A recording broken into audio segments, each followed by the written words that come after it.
Hello, my name is David Waning, and I am an associate professor at the Penn State University College of Medicine in Hershey, Pennsylvania. Thank you for taking the time to watch this video, and I am pleased to be able to give you a brief overview of bone muscle crosstalk in cancer and chemotherapy-induced muscle weakness. As examples, I will discuss bone loss and skeletal muscle weakness that occurs in cases of solid tumor metastasis to bone, and in cases of bone loss due to cancer chemotherapy. Solid tumor metastases can lead to either bone loss, called osteolytic lesions, or abnormal deposition of new bone, called osteoblastic lesions. We have focused on breast cancer metastasis to bone, which lead to osteolytic bone lesions, and the bone loss is mediated by a large number of osteoclasts at the tumor-bone interface that resorb the bone. In cases of advanced cancer, such as with bone metastasis, skeletal muscle weakness is a common complaint among patients. We have investigated bone muscle crosstalk using a mouse model of human breast cancer bone metastases from MDA MB-231 cells. In this model, young female nude mice are inoculated into the left ventricle, and by 4 weeks post-inoculation, large osteolytic lesions can be observed by X-ray, and tumor growth in bone can be seen by histology. While first setting out to determine tumor-bone microenvironment interactions, we observed that mice with bone metastases exhibited signs of systemic muscle weakness. To investigate this, we measured both forelimb grip strength and whole muscle contractility. Forelimb grip strength is the maximum force that a mouse can resist being pulled from a wire mesh using only its front paws. Whole muscle contractility is a measure of muscle function that does not rely on neuromuscular function and does not involve any aspect of mouse training. Whole muscle contractility is measured as force in grams and is typically displayed as a specific force, which takes into account differences in size and weight of the muscle in order to understand the contractile properties.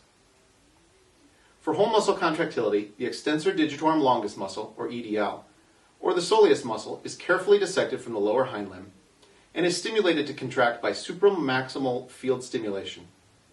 The force generated is measured via an attached force transducer.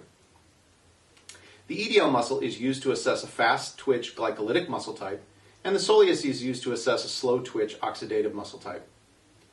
We found that mice with bone metastases had significantly lower forelimb grip strength and lower EDL muscle function compared to non-tumor mice.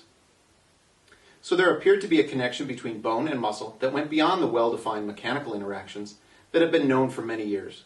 But what is the connection between bone and muscle function? The first clue was found when we compared the degree of osteolysis to the degree of muscle weakness in mice with bone metastases. With larger total bone resorption, we observed a larger degree of muscle weakness, suggesting that muscle function was being determined by the extent of bone loss. What we eventually were able to show is that TGF-beta released from the mineralized bone matrix during breast cancer-induced osteolysis increased TGF-beta signaling in skeletal muscle. This caused an increase in oxidative stress via NADPH oxidase 4, or NOX4 protein, in the skeletal muscle. NOX4 interacted with ranitidine receptor 1, or RYR1, causing an increase in RYR1 oxidation. RYR1 is a large calcium channel in the muscle's sarcoplasmic reticulum membrane, and it's required for normal muscle contraction, and oxidation of RYR1 causes calcium leak and contractile dysfunction. To investigate the connection between bone loss and skeletal muscle function, we tested forelimb grip strength and whole muscle contractility in mice with bone metastases that were also given an anti-resorptive bisphosphonate, in this case zoledronic acid.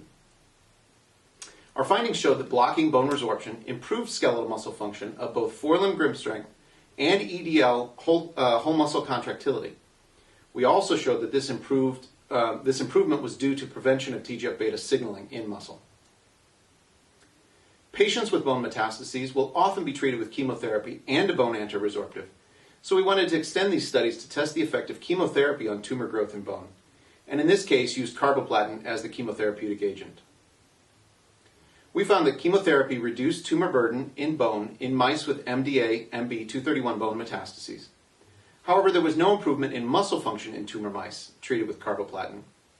In addition, healthy mice treated with chemotherapy also had reduced muscle function. While investigating the effects of chemotherapy on tumor growth and on muscle function, we also observed that carboplatin caused significant loss of bone in healthy mice.